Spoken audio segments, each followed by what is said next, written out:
ओम श्री गुरुवे नमः। ओम श्री गुरुवे नमः। ओम श्री गुरुवे नमः। आदरणीय मित्रों, आज की इस चर्चा में मैं आपका स्वागत करता हूं।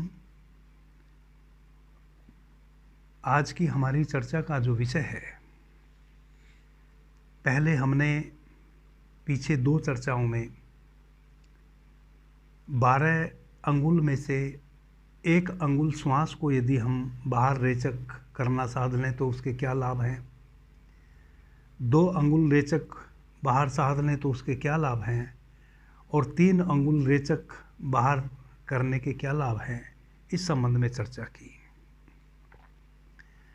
आज हम चर्चा करेंगे 4 अंगुल रेचक यदि हम साध लें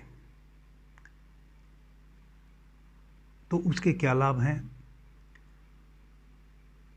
उसके बाद 5 अंगुल, 6 अंगुल, 7, 8, 9, 10, 11 और 12 अंगुल यदि हम अपनी श्वासों को साध लें, केवल हमारी श्वास हमारी नासिका में चले, 1 अंगुल भी बाहर ना बहे, उसके क्या लाभ हैं। दूसरे, कैसे हम अपनी श्वासों को भगवान शिव जो माँ पार्वती से कह रहे हैं कि हे देवी, 10 अंगुल हमारी श्वास भीतर प्रवेश करती है और 12 अंगुल श्वास हमारी बाहर रेचक करती है। 10 अंगुल श्वासों का पूरक भीतर होता है और 12 अंगुल श्वासों का रेचक बाहर होता है। हे देवी, यदि उस 12 अंगुल बाहर श्वास के रेचक को हम 11 अंगुल पे ले आएं, 1 अंगुल कम कर लें, तो कोई भी मनुष्य वासनाओं से मुक्त हो जाता है, निर्वासना में प्रवेश कर जाता है। यानी कि उसके भीतर जो कामना उठती है किन्हीं भी चीज़ों की, वह कामना छट जाती है, वह निष्काम भाव को उपलब्ध हो जाता है। जो भगवान श्री कृष्ण अर्जुन को गीता में कह रहे हैं, हे अर्जुन, निष्काम भाव से तू मेरा सतत स्मरण कर और युद्ध भी कर। पीछे हम इस संबंध में विस्तार से चर्चा करके आए हैं। इसी प्रकार से यदि 2 अंगुल श्वास का रेचक 12 अंगुल में से कम कर दिया जाए, उसके क्या लाभ हानि है, यह भी हमने पीछे बताया है। आदरणीय मित्रों, भगवान शिव के द्वारा बताए इस मार्ग पर हम चल सकें और जो भी लाभ हमें प्राप्त करना है, जो कि मैं अभी चर्चा करने वाला हूं कि 10 अंगुल यदि हम श्वास साध लेते हैं तो उसके क्या लाभ, 9, 8, 7, 6, 5, 4, 3, 2, 1 अंगुल यदि हम साध लेते हैं तो उसके क्या लाभ हैं। तो यदि हमें 1 अंगुल श्वास को साधना हो या 10 अंगुल श्वास को साधना हो या 8 अंगुल श्वास को साधना हो, वह कौन सी साधना है जिसके माध्यम से हम अपने श्वासों को उतने अंगुल पे साध सकते हैं। तो सर्वप्रथम हम कितने अंगुल श्वास को साधना है तो उसके क्या लाभ हैं, इस पर चर्चा करते हैं। माता पार्वती भगवान शिव से पूछती, देव देव महादेव सर्व संसार सागरे किम नाराणाम परम मित्रम सर्व कार्यार्थ साधकम। हे महादेव, मनुष्य का सबसे परम मित्र कौन है और वह कौन सी वस्तु है जिसको मनुष्य साध ले तो वह अपने मन वांछित फल को प्राप्त हो जाए। तो देवी कहती हैं कि हे महादेव, कौन सी वह वस्तु है जिसको साधने के पश्चात मनुष्य अपनी इच्छा अनुसार फल को प्राप्त कर ले, और कौन वह चीज है जो मनुष्य की सबसे, वह कौन है जो मनुष्य का सबसे प्यारा मित्र है। भगवान भोलेनाथ कहते हैं, हे सुमुखी, प्राण एव परम मित्र, प्राण एव पर सखा, प्राण तुल्यो परो बंधु नास्ति, नास्ति वरानने। हे देवी, हे सुमुखी, प्राण से बढ़ के आपका कोई परम मित्र नहीं है। यह जो हम प्रत्येक श्वास के माध्यम से प्राण तत्व भीतर लेते हैं, भगवान शिव माँ पार्वती को कहते हैं कि इनसे ज़्यादा प्यारा, इनसे परम मित्र, प्राण तत्व से ज़्यादा परम मित्र आपका इस पूरे संसार में और कोई नहीं है। कथम प्राण स्थिति तो वायुर्देह किम प्राण रूपक तत्वेषु संचरण प्राणो ज्ञायते योगी भी कथम। माता भगवान शिव से पूछती हैं कि वायु में प्राण कैसे स्थित है, हवा जो यह हवा है इसमें प्राण कैसे स्थित हैं, और इस हमारे शरीर में प्राण किस प्रकार से स्थित हैं, प्राणों का क्या रूप है, किस रूप में प्राण हमारे भीतर प्रवेश करता है। समस्त जो तत्व हैं पृथ्वी, जल, अग्नि, वायु, आकाश, इसमें वायु किस प्रकार से कार्य करती है। अतः योगियों, ज्ञानियों, ध्यानियों के द्वारा इन तत्वों का किस प्रकार से ज्ञान प्राप्त किया जाता है। भगवान शिव माँ पार्वती को बताते हैं कि हे देवी, इस शरीर का जो राजा है वह प्राण वायु है। प्राण वायु ही हमारे पूरे शरीर में व्याप्त है। प्राण वायु के कारण ही मनुष्य के शरीर का प्रत्येक अंग संचालित है। जब मनुष्य भीतर श्वास लेता है तो उसकी जो गहराई है, भीतर जो पूरक करता है, उसकी लंबाई, उसकी गहराई 10 अंगुल है। और जब मनुष्य श्वास का बाहर रेचक करता है, श्वास को बाहर छोड़ता है, तो नेचुरली, नैसर्गिक, प्राकृतिक रूप से उसकी लंबाई 12 अंगुल है। आदरणीय मित्रों, अब भगवान शिव कहते हैं कि हे देवी, यदि मनुष्य अपने इन आते जाती श्वासों को जिस प्रकार का वह फल प्राप्त करना चाहता है उसके अनुरूप अपनी बाहर जाती श्वास को साध ले, तो वह अपने मन वांछित फलों को प्राप्त हो जाता है। भगवान शिव कहते हैं कि देवी, यदि मनुष्य बाहर जाती 12 अंगुल श्वास को सोते, जागते, उठते, बैठते, कोई भी कार्य करते हुए जो श्वास 12 अंगुल बाहर बह रही है उसको 11 अंगुल पे साध ले, तो वह सभी प्रकार की कामनाओं से मुक्त हो जाता है, वह निष्काम हो जाता है। यदि श्वासों की लंबाई को 10 अंगुल पे मनुष्य ठहरा ले तो वह आनंद को उपलब्ध हो जाए। 12 अंगुल में से 3 अंगुल श्वासों की लंबाई को मनुष्य कम कर ले तो उसके भीतर काव्य का जन्म होता है। यहां तक मैं पीछे 2 चर्चाओं में विस्तार से चर्चा कर आया हूं। भगवान शिव कह रहे हैं कि हे देवी, यदि कोई मनुष्य बाहर जाती श्वासों को 4 अंगुल कम कर ले 12 अंगुल में से, वह वाक सिद्धि को उपलब्ध हो जाता है। वाक सिद्धि क्या है?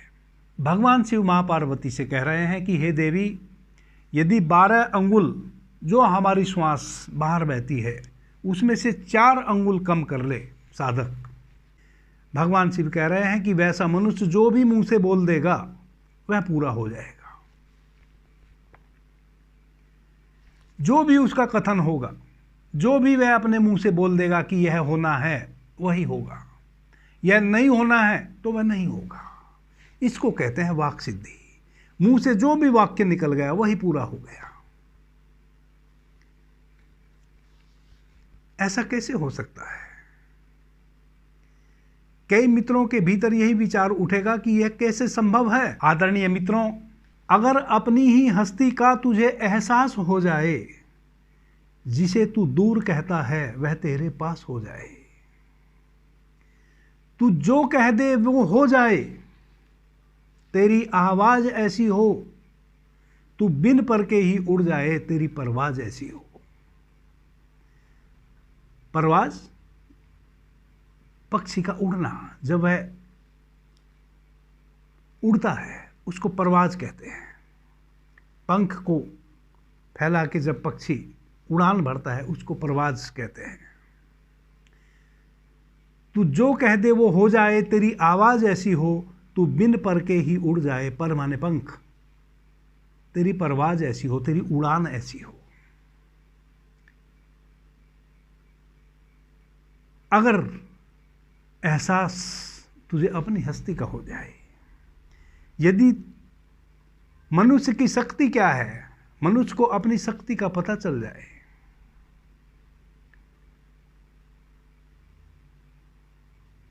मनुष्य को यदि अपनी शक्ति का पता चल जाए कि उसके भीतर कितनी शक्ति समाहित है,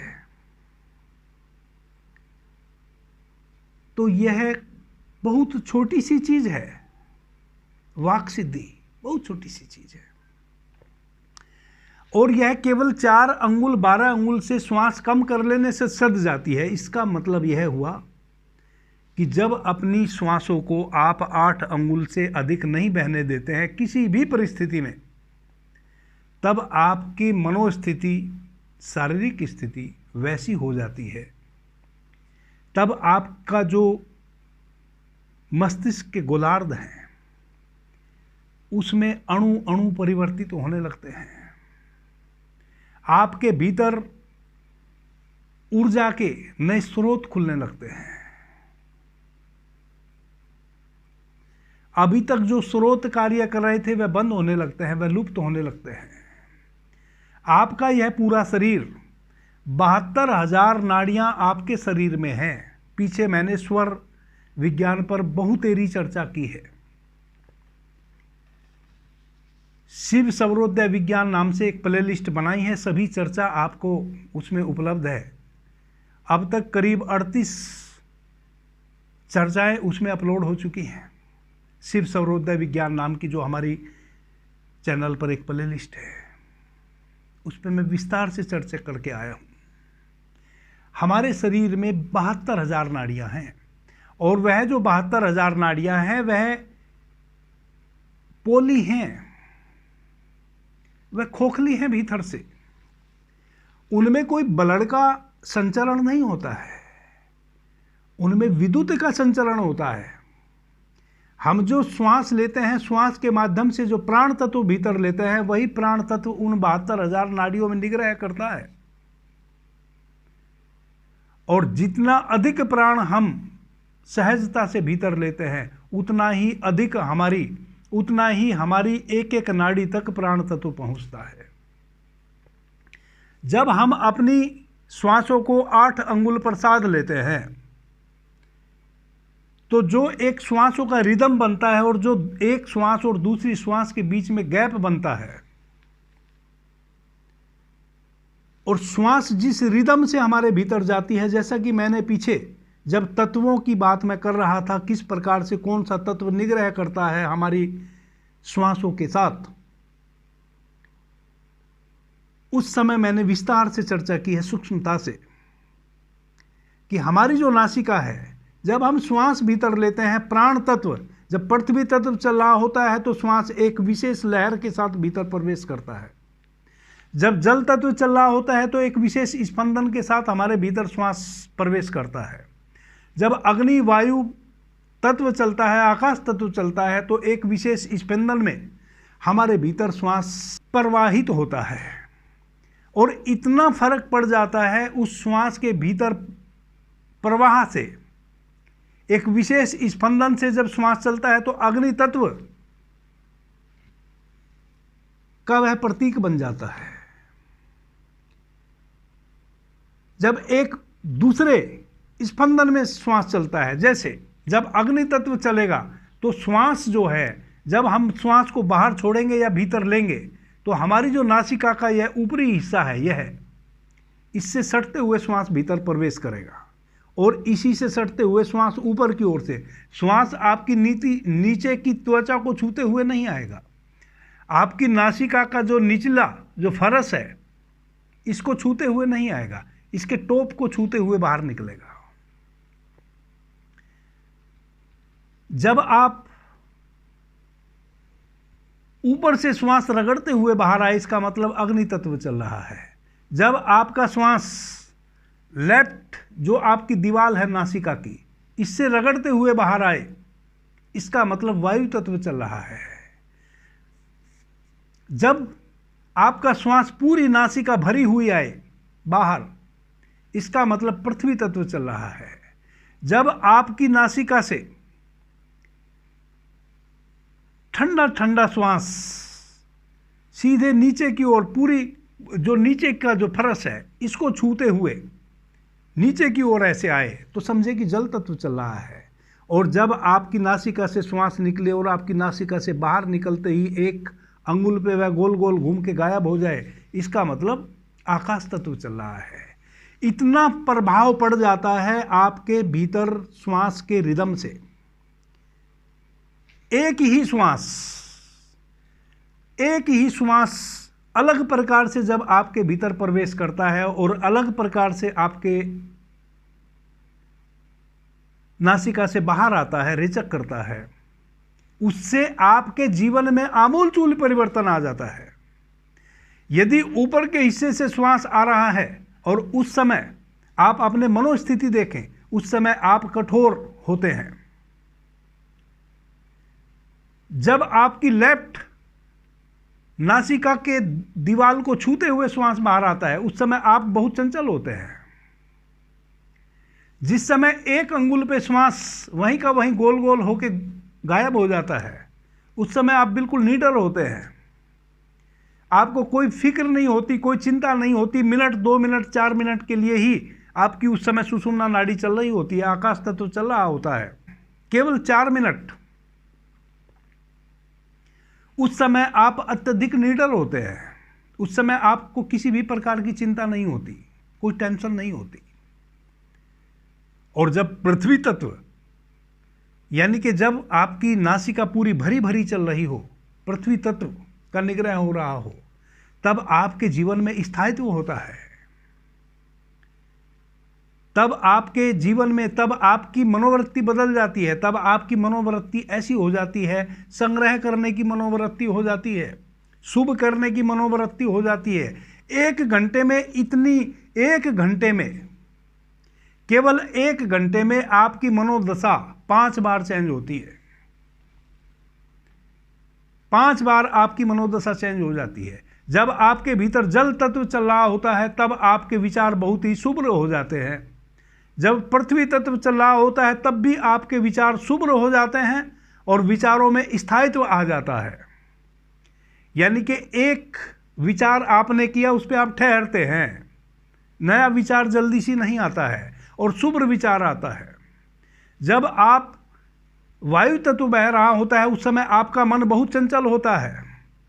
तब आप कहीं भी ठहर नहीं पाएंगे। तब जो भी आप कार्य करेंगे उसमें चंचलता रहेगी। आप निर्णय नहीं कर पाएंगे, यह करूं कि वह करूं, वह करूं कि यह करूं, वह भी अच्छा लगेगा, वह भी अच्छा लगेगा, कौन सा करूं, इस उलझन में पड़ जाएंगे।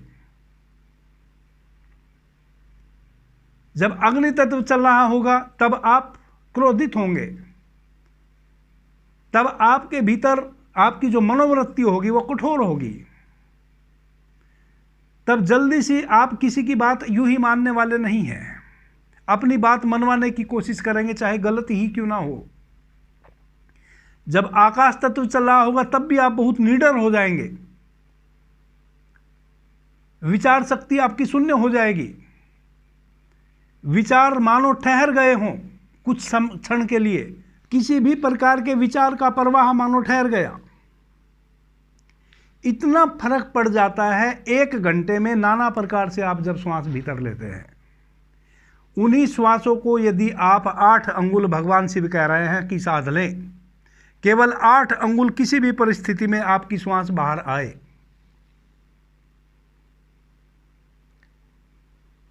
तो भगवान शिव कहते हैं कि ऐसा व्यक्ति वाक सिद्धि को उपलब्ध हो जाता है। इसका मतलब यह हुआ कि श्वास एक विशेष रिदम से आपके भीतर प्रवेश करती है और विशेष रिदम से बाहर प्रवेश करती है। और उसमें जो दो श्वासों के बीच में जो गैप आता है, उसमें जो आपके मस्तिष्क के गोलार्ध हैं, उनके अणु चेंज हो जाते हैं। मस्तिष्क का वह हिस्सा कार्य करना शुरू कर देता है जो अभी तक नहीं कर रहा था। जैसा कि मैंने अभी कहा कि 1 घंटे में 5 प्रकार से आप सोचना शुरू कर देते हैं। यदि आप 8 अंगुल अपने श्वासों को साध लेते हैं तो केवल एक ही प्रकार के विचार आपके भीतर चलेंगे, एक ही विचारों की माला आपके भीतर निरंतर बहेगी। आपकी जो 72,000 नाड़ियां हैं आपके शरीर के भीतर, उनमें एक विशेष स्पंदन से प्राण तत्व निग्रह करेगा। आपकी शारीरिक मानसिक हर प्रकार से ऐसी दशा अवस्था हो जाएगी, आप अधिक से अधिक भीतर केंद्रित होने लगेंगे। और जैसे ही आप भीतर केंद्रित होने लगेंगे अपने, तैसे ही आपके जो वचन हैं, उन वचनों में एक मूल्य आ जाएगा, एक कीमत आ जाएगी। अभी आप अपने ही विचार पे अधिक देर तक ठहर नहीं पाते हैं, इसलिए अभी आप जो भी कहते हैं वह पूरा नहीं होता, क्योंकि अभी आपके जीवन में ठहराव नहीं है, आपके विचारों में ठहराव नहीं है। अभी आप 1 घंटे में 5 प्रकार से परिवर्तित होने वाले हैं, 1 घंटे में 5 प्रकार से आपका मन, आपके विचार बदलने वाले हैं। लेकिन अभी आपने 8 अंगुल श्वास को साध लिया है, 24 घंटे आप केवल 8 अंगुल श्वास को बाहर जाने दे रहे हैं। ना 1 अंगुल श्वास ले रहे हैं, ना 4 अंगुल ले रहे हैं, ना 6 अंगुल ले रहे हैं, और ना 12 अंगुल श्वास को छोड़ रहे हैं बाहर। आप केवल 8 अंगुल श्वास को बाहर छोड़ रहे हैं 24 घंटे। तो आपके शरीर का गैस्चर बदल जाएगा, आपके मन का गैस्चर बदल जाएगा, आपका विचार परिवर्तित हो जाएंगे। फिर आपकी मनोदशा वैसी होगी, आप अधिक से अधिक आप अपने अंतःकरण में प्रवेश कर गए होंगे, अभी जो आपका बाह्यकरण हो रखा है।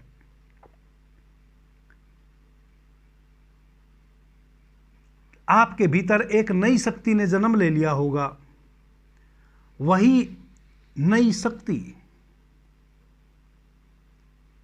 के साथ जब आपके भीतर कोई संकल्प उठेगा, वह संकल्प आपका पूरा होगा। यह पूरा ब्रह्मांड उस संकल्प को पूरा करने में अपना योगदान करेगा। इसी को कहते हैं वाक सिद्धि, यानी कि जो बोला संकल्प से बोला, एक एक अणु अणु से बोला। अभी केवल मन से बोलते थे, लाभ और हानि का विचार करके, अब मन से नहीं बोला, आत्मा से बोला, अपने अंतःकरण से बोला। और जब हम कोई बात अंतःकरण से बोलते हैं, साधारण से साधारण व्यक्ति भी कभी कभी अपने अंतःकरण से कोई बात बोल देता है, किसी के यश की या अपयश की, वह हो जाता है, क्योंकि जाने अनजाने कभी ना कभी हम उस स्रोत में पड़ जाते हैं जहां से गहरा संकल्प उठता है। या हमारी श्वासें 8 अंगुल ऑटोमेटिक सद गई हो कुछ क्षणों के लिए, वैसी अवस्था में कभी कभी हमारे भीतर से कोई ऐसा संकल्प उठ सकता है, कोई विचार उठ सकता है, कोई ऐसा किसी के लिए भाव उठ सकता है, अच्छा या बुरा, उसके पूरे होने की उस समय गुंजाइश बढ़ जाती है। अब भगवान शिव आगे कहते हैं कि हे सुमुखी, हे देवी, यदि कोई मनुष्य अपने श्वासों को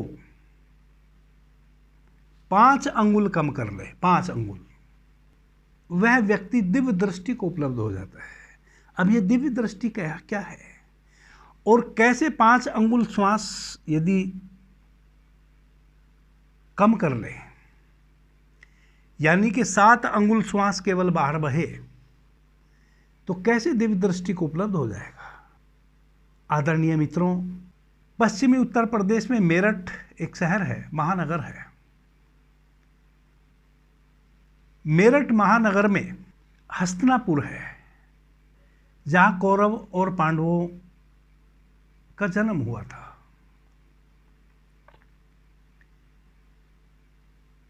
और हरियाणा में कुरुक्षेत्र है। दोनों शहरों के बीच में कोई 500 किलोमीटर का गैप है। और अंधा धृतराष्ट्र संजय से हस्तिनापुर में पूछता है कि संजय मुझे बताओ कुरुक्षेत्र में क्या चल रहा है।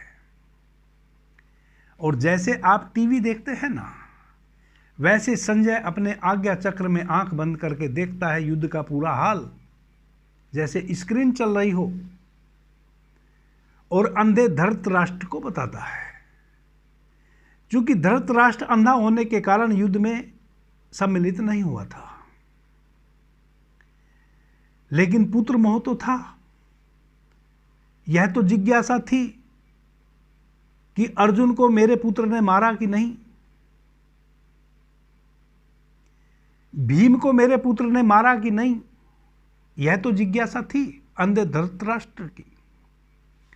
इसलिए प्रतिपल यह जानने की कोशिश कर रहा था संजय से कि हे संजय बताओ कृष्ण क्या कह रहे हैं अर्जुन को, और अर्जुन क्या कह रहा है। और संजय उनको आंखों देखा हाल 500 किलोमीटर दूर कुरुक्षेत्र में युद्ध हो रहा है, और धृतराष्ट्र हस्तिनापुर में बैठ के अंधे धृतराष्ट्र को आंखों देखा हाल बता रहे हैं लाइव। और कब? आज से 5,500 वर्ष पूर्व। इसको कहते हैं दिव्य दृष्टि को उपलब्ध हो जाना। अब यह दिव्य दृष्टि कैसे उपलब्ध होएगी? जब हम 7 अंगुल श्वास केवल बाहर अपनी साध लेंगे। जब हमारी 7 अंगुल श्वास केवल हम 24 घंटे सतत साधने की कोशिश करेंगे कि 7 अंगुल केवल श्वास हमारी बाहर बहे, ना 6 अंगुल ना 8 अंगुल, तब फिर वही स्थिति बनेगी। हमारे मस्तिष्क का जो गोलार्ध है उनके भीतर दूसरे अणु कार्य करना शुरू कर देंगे। हमारे शरीर के भीतर जो 72,000 नाड़ियां हैं उनमें प्राणों का निग्रह दूसरे प्रकार से होना शुरू हो जाएगा, जो मैंने अभी आपको बताया कि थोड़े से परिवर्तन से कितनी बड़ी चेंजिंग आ जाती है। जिन श्वासों को आज तक हमने साधारण समझा है वह साधारण नहीं है। थोड़ा सा श्वासों का परिवर्तन और देखो चमत्कार। आदरणीय मित्रों, कभी भी यदि स्वर विज्ञान के हिसाब से अपने आप को जिलाने की कोशिश नहीं किए, आप आज एक कार्य करके देखें। आज सुबह जब आप निद्रा से जगे एक संकल्प ले कि जो सुबह में मेरी श्वासों का स्पंदन होगा, जितनी लंबी मैं श्वास सुबह में ले रहा हूँगा जब मैं निद्रा से जगूंगा, उन श्वासों को आज मैं रात्रि वापस निद्रा में आने तक मेंटेन करके रखूंगा। यानी कि यदि 18 अंगुल मेरी श्वास बाहर बह रही है तो आज मैं 18 अंगुल ही श्वास को मेंटेन करूंगा। जितनी भी लंबी श्वास, अपनी उठते ही अपनी श्वासों को चेक करें। जितनी आपकी श्वास बाहर बह रही है उसको एक बार आप चेक कर लें और संकल्प लें कि आज मैं इतनी ही श्वासों को मेंटेन करूंगा वापस रात्रि में बिस्तर पर आने तक। और ऐसा नहीं कि आप घर में रहेंगे, आप जो भी कार्य प्रतिदिन करते हैं, दुकान चलाते हैं, बाजार जाते हैं, किसान गति का कार्य करते हैं, जो भी आप उद्योग करते हैं, अपने उस उद्योग को करें। बस एक बात का आज केवल एक दिन के लिए संकल्प ले लें कि आज मैं अपनी श्वासों में कोई परिवर्तन नहीं आने दूंगा। जो सुबह में श्वास जैसी चल रही थी वैसी ही पूरा दिन चलाने की कोशिश करूंगा, न कम न ज्यादा। आप चमत्कार से भर जाएंगे। आज के आज आप एक चमत्कार से भर जाएंगे। आपको पता चलेगा कि आपकी श्वासों का कितना बड़ा विज्ञान है। वो क्या है? जिस ऑफिस में 10 लोगों के बीच में आप प्रतिदिन कार्य करते हैं, आज भी आप उसी ऑफिस में 10 लोगों के बीच में कार्य कर रहे थे। उन 10 लोगों के साथ किसी के साथ आपका भाव ईर्ष्या का था, किसी के साथ द्वेष का था, किसी को आप गाली दिया करते थे, किसी को आप अच्छा बुरा कहा करते थे और किसी की बात को आप हर प्रकार से मानते थे। यानी कि 10 व्यक्ति यदि आपके ऑफिस में कार्य करते हैं, आपके सहयोगी हैं, आपके इर्द गिर्द कार्य करते हैं, उनसे जो भी भाव आपके कल तक थे आज वह नहीं रहने वाले हैं। यदि आप कल तक किसी व्यक्ति पे उन 10 लोगों में क्रोध करते थे, आज आप क्रोध नहीं कर सकते। यदि बहुत अधिक आप प्रेम करते थे तो वह भी आप आज नहीं कर सकते, क्योंकि कई बार जिसको हम अधिक प्रेम कहते हैं उसमें भी हमारा गणित जुड़ा होता है, मैथ्स जुड़ा होता है।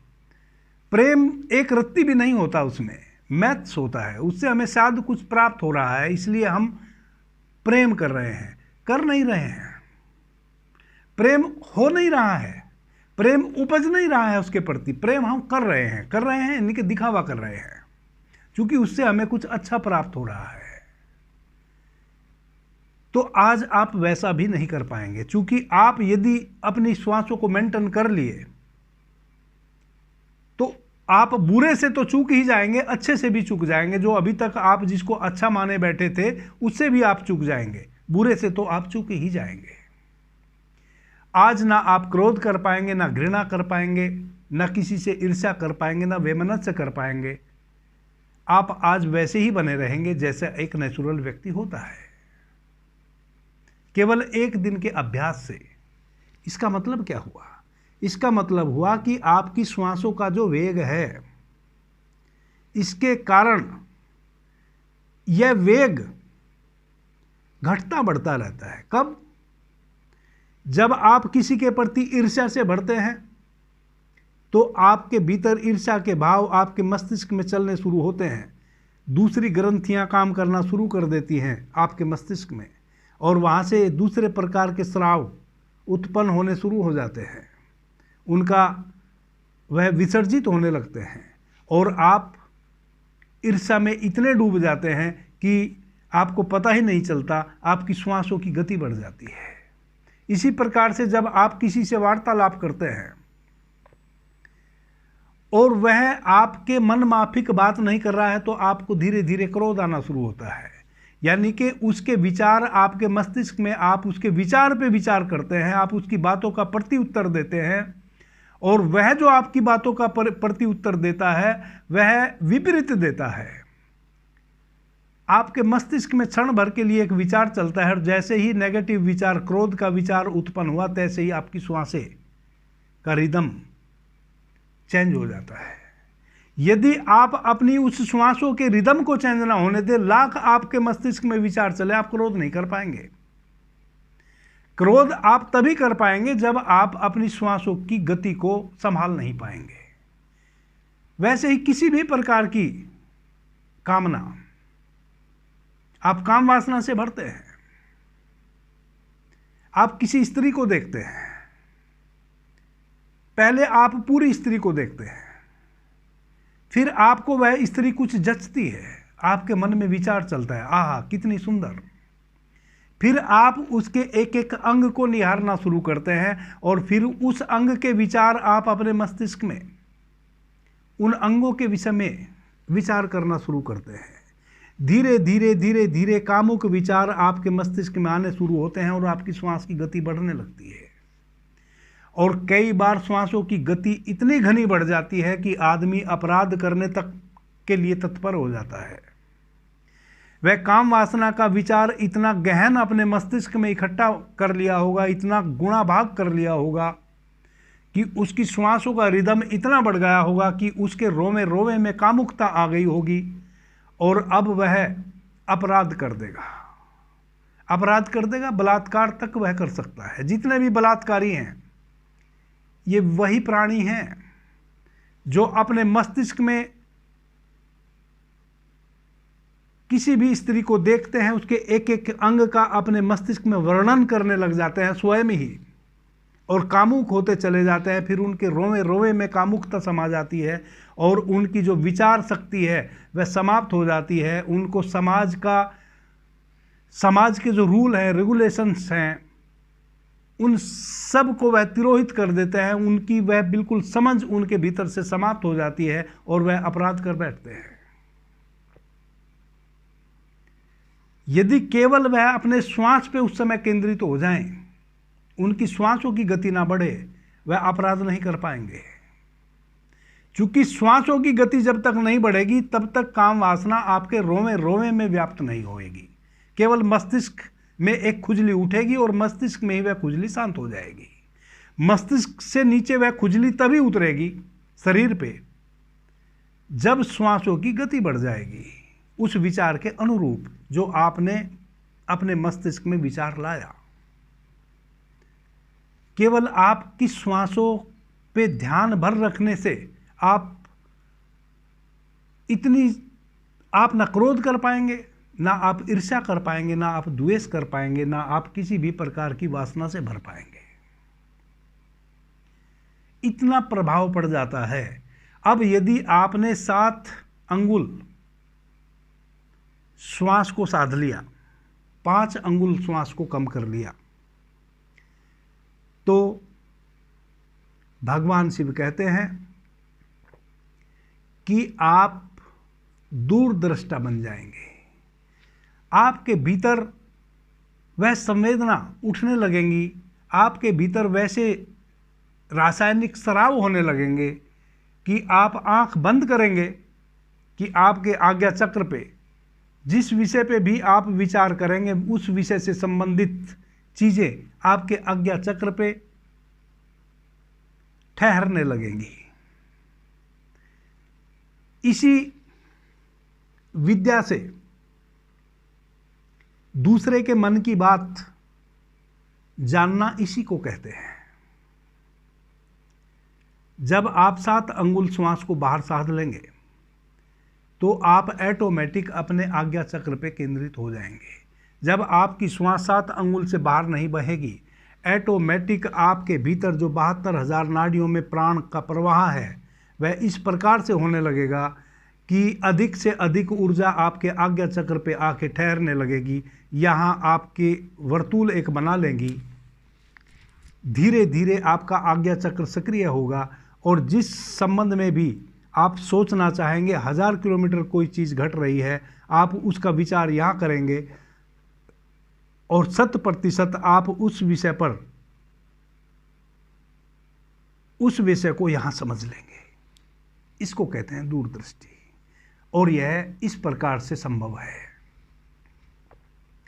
आगे भगवान शिव कहते हैं कि हे देवी, यदि 6 अंगुल श्वासों को कम कर लिया जाए तो पृथ्वी का ग्रेविटेशन ऐसे व्यक्ति पर से समाप्त हो जाता है।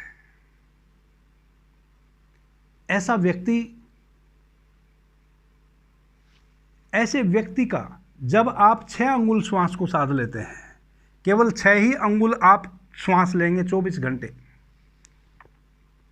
केवल 6 अंगुल श्वास आपकी बाहर जाएगी 24 घंटे, सोते उठते बैठते जागते कोई भी कार्य करते हुए केवल आप 6 अंगुल श्वासों को बाहर साधेंगे।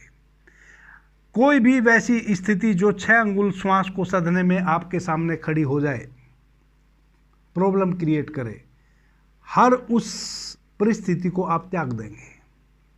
केवल आपको 6 अंगुल श्वासों पे ध्यान लगाना है, 6 अंगुल श्वास आपकी बाहर बहे।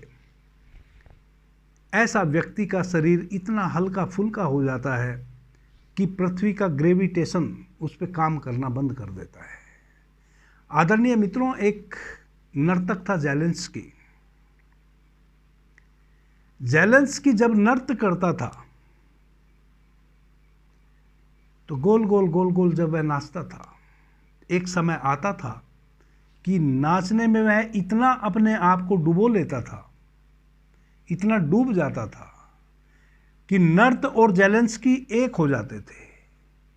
कुछ समय तक जेलेंस्की नृत्य करता था, लेकिन एक समय ऐसा आता था जब जेलेंस्की मिट जाता था, केवल नृत्य रह जाता था, तब उसका शरीर इतना हल्का कागज की भांति हो जाता था कि वह 10 फीट 20 फीट तक नाचते नाचते ऊपर उठ जाता था और पृथ्वी से 20 फीट ऊपर ऐसे नाचना शुरू कर देता था।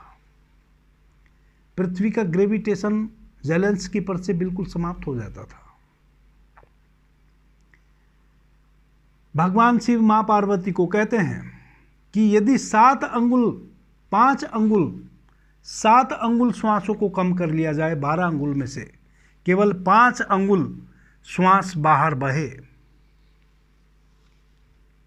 तो वैसा साधक, वैसा मनुष्य अति से वेगगामी होता है। वह 2 स्थानों पे एक साथ आपको प्रतीत होगा। यदि वह दिल्ली में आपसे मिलने आया है तो वह मुंबई में भी किसी से मिल रहा है। कैसे? वह इतनी द्रुत गति से मुंबई में उपस्थित हो जाएगा कि पता ही नहीं चलेगा आपको।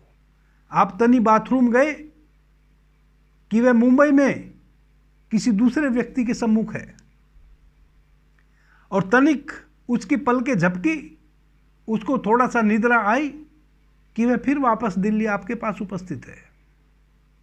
यह मैं ऐसे कह रहा हूं समझाने के ख्याल से, यानी कि ऐसा व्यक्ति इतनी द्रुत गति से हवा में तैर सकता है जैसे महावीर बजरंगबली समुद्र में फ्लाई करके उड़ते हुए श्रीलंका में प्रवेश किए। कहने का अभिप्राय यह है कि यदि आप 5 अंगुल अपने श्वास को बाहर साध लेते हैं तो एक समय आता है जब आपका शरीर इतना हल्का फुल्का हो जाता है कि आप एक कागज की भांति आपका शरीर हो जाता है। सारा ग्रेविटेशन पृथ्वी का समाप्त हो जाता है आपके ऊपर से,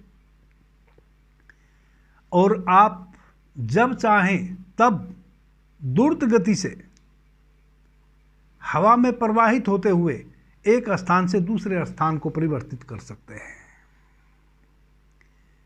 आगे भगवान शिव मां पार्वती को कहते हैं कि हे देवी, यदि 8 अंगुल श्वास को कम कर ले कोई साधक, केवल 4 अंगुल श्वास बहे, तो वह अष्ट सिद्धियों को प्राप्त हो जाता है। यदि 9 अंगुल श्वासों को कोई साधक कम कर ले, केवल 3 अंगुल श्वास उसकी बाहर बहे, तो वह नवनिधियों को उपलब्ध हो जाता है। यदि 10 अंगुल कोई साधक अपनी श्वासों को कम कर ले, केवल 2 अंगुल श्वास बाहर बहे, तो वह 10 प्रकार के जीवों में अपने शरीर को परिवर्तित कर सकता है। जैसे अभी वह मनुष्य है, आपकी आंख बंद हुई, आपने आंख खोली तो मनुष्य वहां से गायब है और कोई शेर वहां बैठा है। इस प्रकार से 10 पशुओं के रूप की आकृति कोई वैसा साधक ले सकता है। आगे भगवान शिव कहते हैं कि यदि कोई 11 अंगुल श्वास को साध लेता है, कम कर लेता है, केवल 1 अंगुल श्वास बचे, छाया रहित हो जाता है। वैसे मनुष्य की कोई छाया नहीं बनती। आगे भगवान शिव मां पार्वती से कहते हैं कि यदि 12 अंगुल श्वास को कम कर ले, केवल नासिका में श्वास चले, तो वैसा मनुष्य परमहंस बन जाता है। आदरणीय मित्रों, यह थोड़ा अटपटी सी लग सकती है बातें,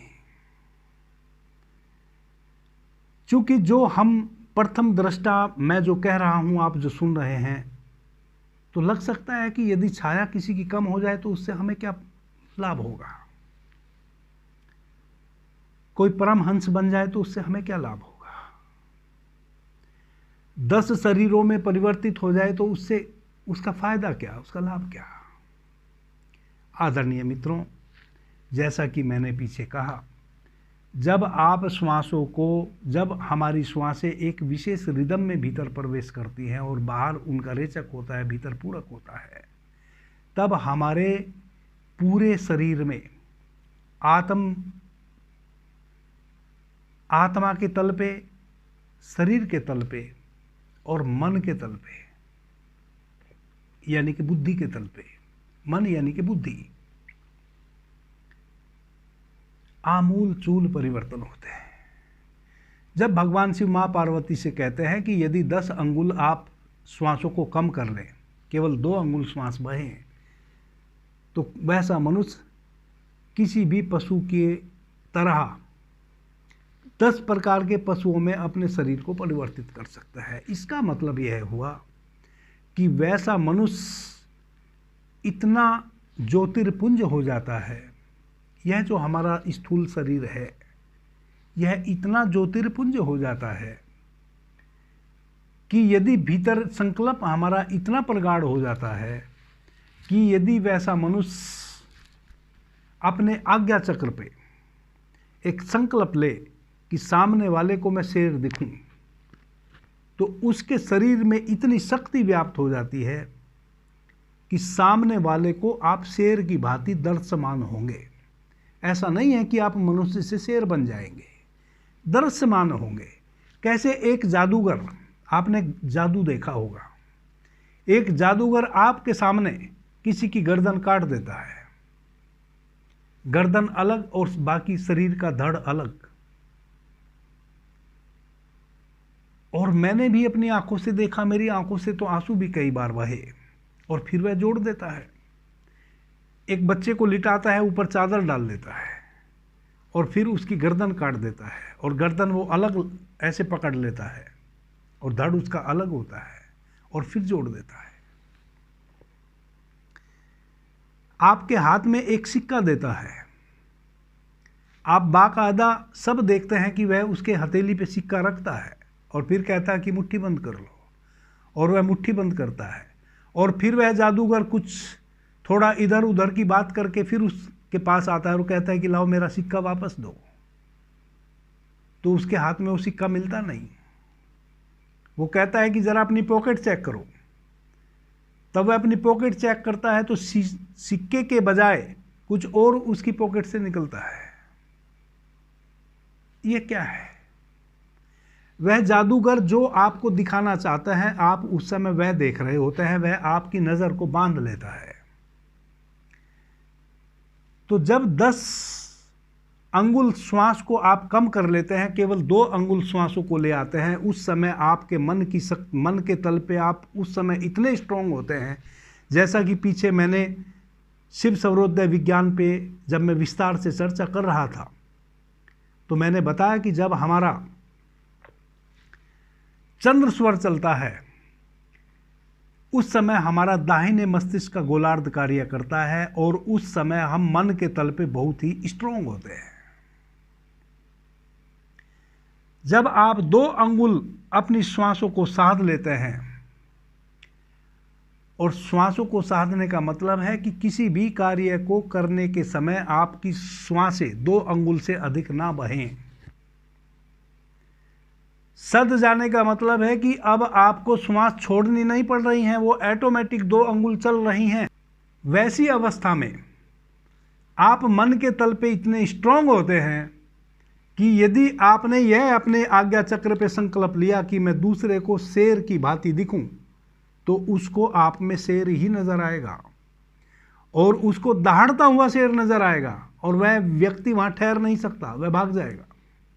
आप अपने संकल्प से 10 प्रकार के पशु का रूप आप धारण कर सकते हैं।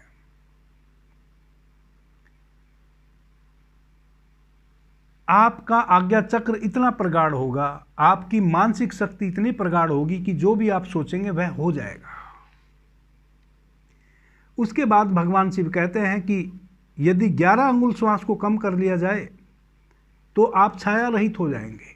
इसका मतलब यह है कि जिस व्यक्ति की केवल 1 अंगुल श्वास साध ली, उसने सभी प्रकार के सर्व प्रकार के पाप नष्ट हो जाते हैं। वैसा व्यक्ति ना किसी पे क्रोध कर रहा है, ना मोह कर रहा है, ना ईर्ष्या कर रहा है, ना घृणा कर रहा है। हर प्रकार से इतना शांत हो गया है, इतना शांत चित्त और मौन हो गया है। जब 1 ही अंगुल श्वास हमारी बाहर बहेगी, हम 1 अंगुल श्वास को बाहर साध लेंगे, आपके पास अब किसी भी प्रकार की कोई वासना नहीं रही।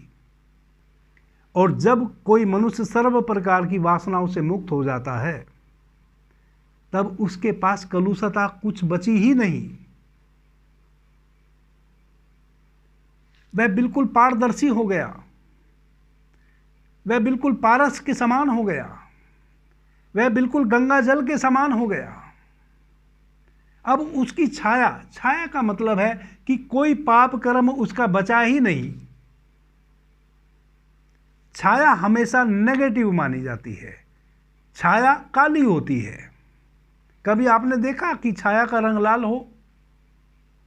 छाया हमेशा काली होती है,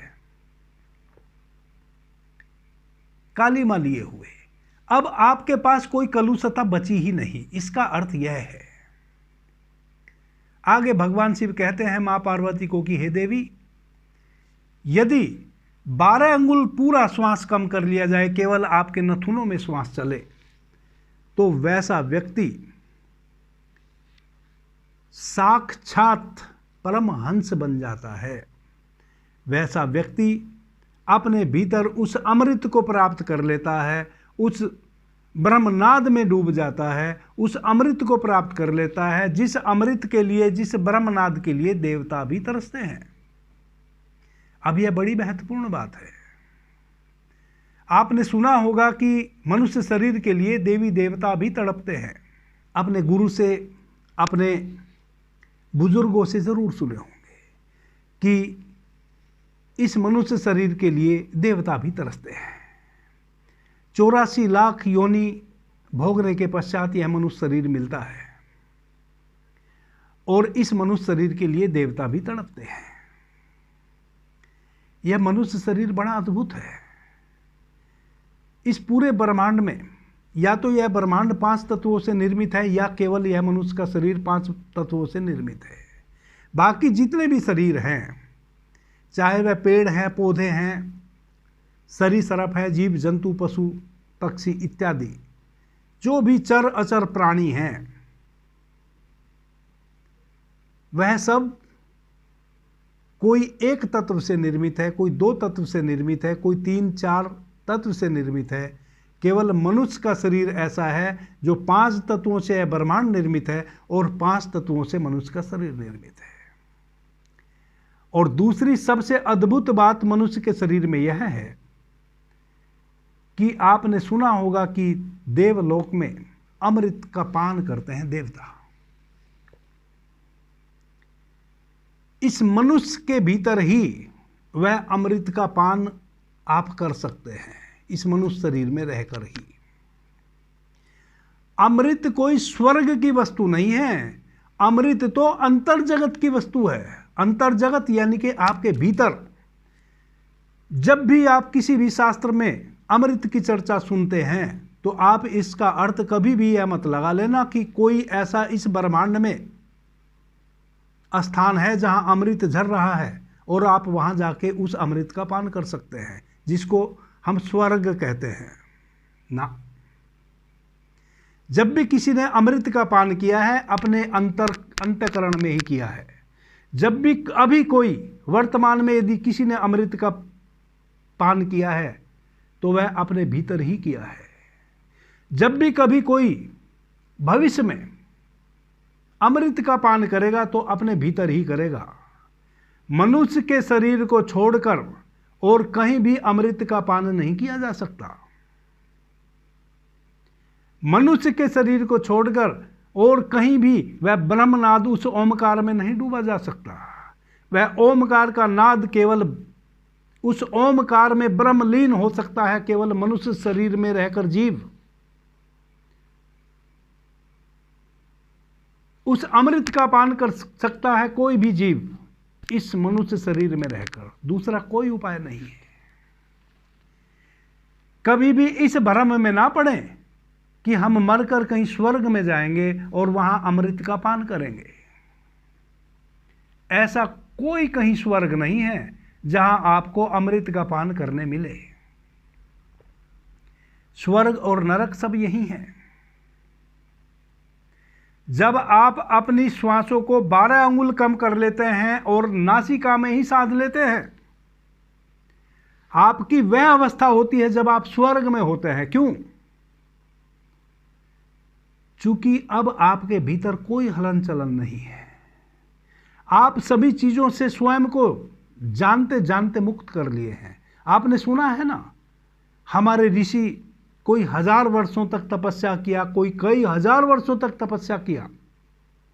आपको क्या लगता है उनको कई हजार तपस्या करके प्रभु मिले? ना, प्रभु तो उनको मिल गए थे, लेकिन वह अमृत का जो पान भीतर, अमृत जो भीतर झरता है, अमी अमृत झरत, जो अमृत के झरने भीतर झर रहे हैं, जिसको मीरा कहती है राम रस पियो रे, राम रस पियो रे, पायो जी मैंने राम रतन धन पायो। रसो वैसा, वेद में कहा है कि परमात्मा रस रूप है, वह भीतर हमारे जो ललना चक्र से अमृत बह रहा है। जब हम 12 अंगुल श्वास को कम कर लेते हैं तब साधक उस अवस्था में होता है कि वह अपने भीतर अपनी जिह्वा से उस अमृत का पान कर रहा होता है। आदरणीय मित्रों, आपकी आंखें सर्वाधिक ऊर्जा बाहर बहाती हैं। आपकी जो ये उंगलियों के पोर हैं, इनसे सर्वाधिक ऊर्जा बाहर बहती है। आपकी पैरों की उंगलियों के जो छोर हैं, उनसे ऊर्जा बाहर बहती है। आप जो कर्णेंद्रिय के माध्यम से मिथ्या अनचाही ध्वनियों को भीतर रिसीव करते हैं, उन ध्वनियों को रिसीव करने में आपकी ऊर्जा का व्यय होता है। आपकी नासिका जो घ्राणेंद्रिय है, वह अनावश्यक जो 24 घंटे अच्छी बुरी चीजों को भीतर सूंघती रहती है। श्वास तो आप लेंगे ही, आपकी श्वासों के माध्यम से कभी बाहर से अच्छी सुगंध आ रही होती है, कभी बुरी सुगंध आ रही होती है। उस अच्छी बुरी का भेद करने में जो ऊर्जा का व्यय होता है घ्राणेंद्रिय के माध्यम से, और आप जो बोलते हैं उस बोलने के माध्यम से जो ऊर्जा का व्यय होता है। जब आप अपनी नासिका में ही श्वास चलने देते हैं तब आप अपनी आंखों को भीतर बंद कर लेते हैं। आपकी आंखें जो बाहर देख रही थी वह भीतर देखती हैं। आपकी जिह्वा जो बाहर भोजन में रस ले रही थी वह भीतर भोजन में रस लेती है। क्योंकि भगवान शिव कहते हैं कि जब हम अपने 12 अंगुल श्वास को कम कर लेते हैं, वैसे पुरुष को ना भूख लगती ना प्यास लगती। यह भी कहते हैं वह परमहंस हो जाता है, उसको भूख प्यास क्यों नहीं लगती? क्योंकि जो ऊर्जा के व्यय होने थे, जितनी भी ऊर्जा का व्यय हमारा बाहर होता है, वह सारी ऊर्जाओं के स्रोत हमने भीतर मोड़ दिए। आंखें भीतर देख रही हैं, जिह्वा भीतर अमृत का पान कर रही है, कर्णेंद्रिय भीतर ओमकार का नाद सुन रही है। जब आप एक अंगुल भी श्वास को बाहर नहीं निकलने देंगे, आपकी नासिका में ही श्वास चलेगी, तब आप साक्षात उस ब्रह्मनाद में प्रवेश करेंगे। तब आपके भीतर वह ओमकार का नाद उठ रहा होगा। आप ओमकार के नाद में डूब रहे होंगे, जिह्वा आपकी अमृत पान कर रही होगी। आदरणीय मित्रों, आपके शरीर में 7 चक्र हैं। मूलाधार चक्र, स्वाधिष्ठान चक्र,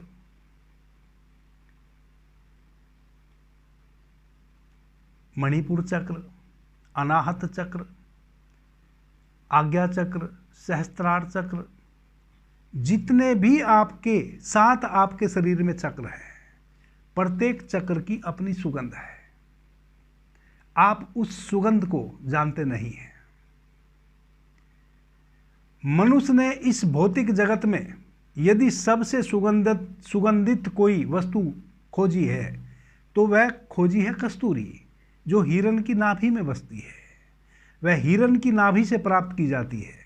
उससे ज़्यादा खुशबूदार, उससे ज़्यादा सुगंधित वाह्य जगत में और कोई दूसरी मनुष्य आज तक नहीं खोज पाया। लेकिन आपके भीतर उससे भी 10 गुना ज़्यादा सुगंधित सुगंध आपके मूलाधार चक्र से उठती है। लेकिन कभी जब आप अपनी तरफ भीतर लौटे, तब जब आप अपने भीतर ही भीतर श्वास भीतर आ रही है उसका भी नहीं पता चल रहा है, श्वास बाहर जा रही है उसका भी नहीं पता चल रहा है।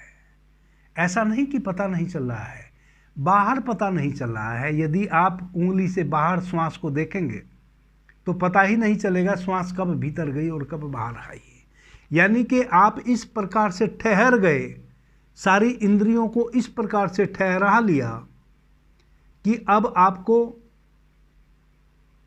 श्वासों की उतनी तीव्रता की जरूरत नहीं है। और मजे की बात यह है कि एक श्वास और दूसरी श्वास के बीच में इतना गैप होगा, उसी गैप को बढ़ा लेता है योगी। जो हजारों वर्ष तक आप तपस्या की बात सुनते हैं योगियों से कि फला ऋषि ने 2000 वर्ष तक तपस्या की, वह तपस्या नहीं की, वह अपनी सारी इंद्रियों को भीतर रस लेना शुरू कर दिया। क्योंकि वह रस केवल इस मनुष्य शरीर के भीतर रहकर ही लिया जा सकता है।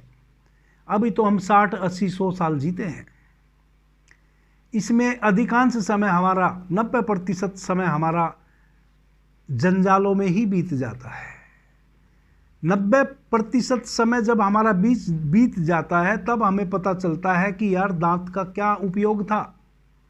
तब हमारे दांत जब गिर जाते हैं, दांतों में दर्द होता है, पीड़ा होती है, आंख से कम दिखाई देने लगता है, तब हमें आंख का पता चलता है। जब दांत में दर्द होता है, दांत गिरता है, तब दांत का पता चलता है।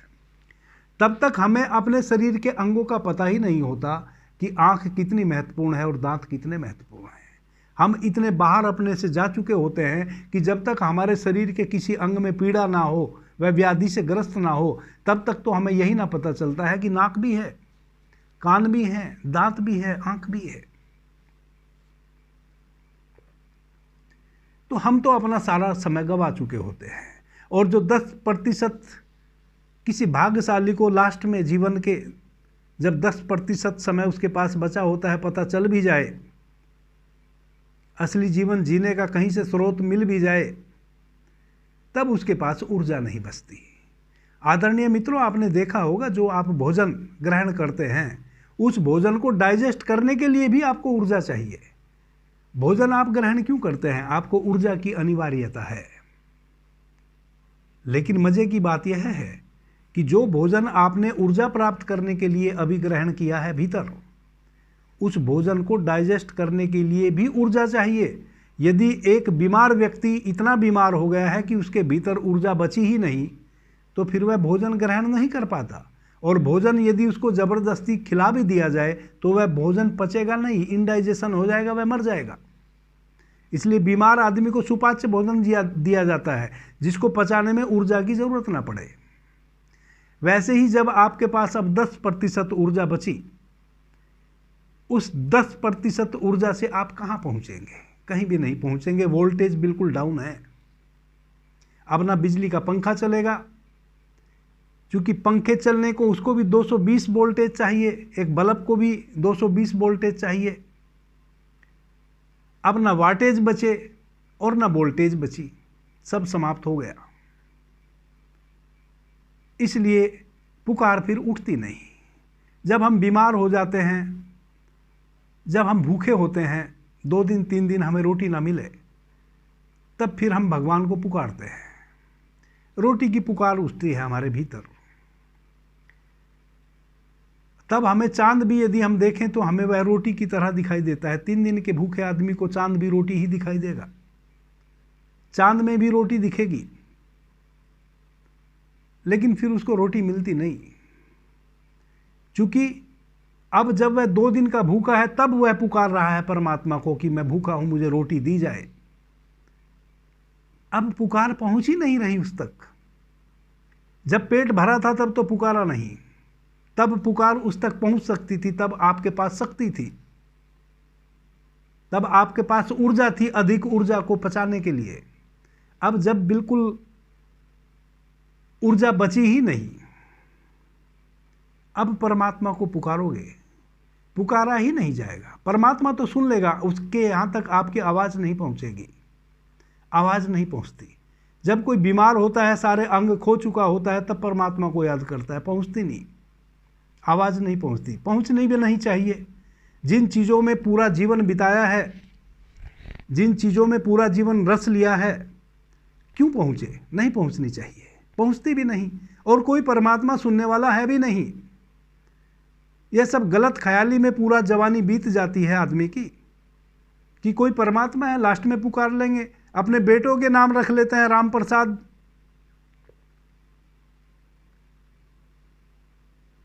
महावीर, रामचंद्र,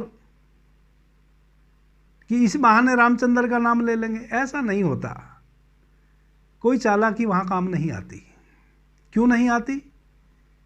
क्योंकि घूम फिर के जब आप अपनी श्वासों को साध लेते हैं और जब आपकी श्वास एक अंगुल भी बाहर ना बहती हो, वैसी अवस्था एक समय आपकी आ जाती है, तभी आप उस अमृत का पान भीतर कर पाते हैं जिसको परमात्मा कहते हैं। तभी यह अस्तित्व आपकी सुनता है।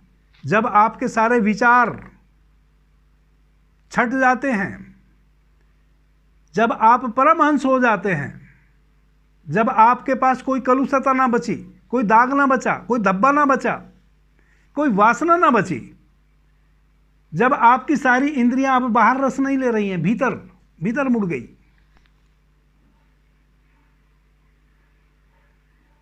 जब आंखें भीतर देख रही हैं, नासिका भीतर मूलाधार चक्र से सुगंध से भर रही है,